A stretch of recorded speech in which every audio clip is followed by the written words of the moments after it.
E aí, gente, vamos para a sexta? A sexta diz o seguinte: Silvia era moradora da cidade de Santos, nível do mar, litoral de São Paulo, e mudou-se para a cidade no alto da Serra da Mantiqueira, no interior de Minas Gerais.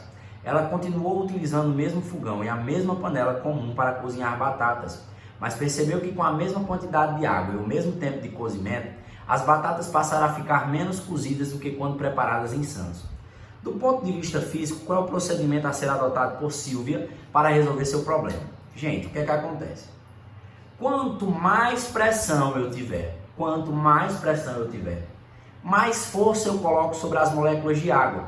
Então fica mais difícil que essa água evapore. O que é que acontece? Quando eu tenho uma água a mais de 100 graus Celsius, a 110 graus Celsius, a 120 graus Celsius, onde essa água não evapora, essa água fica em contato com aquele alimento, o que é que acontece com o alimento? Ele vai cozinhar de maneira mais rápida. Por quê? Porque eu tenho uma temperatura muito mais elevada e eu ainda tenho água líquida tocando naqueles alimentos. Então qual é o problema? Quando Silvia sai do nível do mar para um local mais alto, a pressão diminui nessas moléculas. Se a pressão nessas moléculas de água diminui, a água entra em ebulição de maneira mais rápida. Então a 90 graus Celsius, por exemplo, eu já não tenho mais água líquida tocando naquele alimento.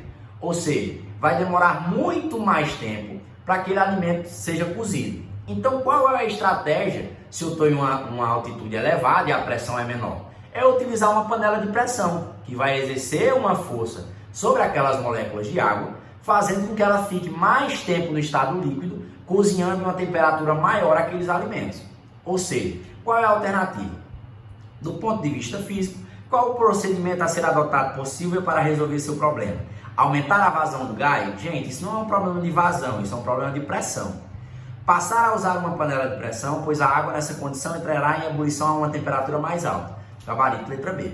Colocar mais água na panela, pois isso aumentará a capacidade térmica do conjunto? Gente, a massa não tem nada a ver com a capacidade térmica, tá?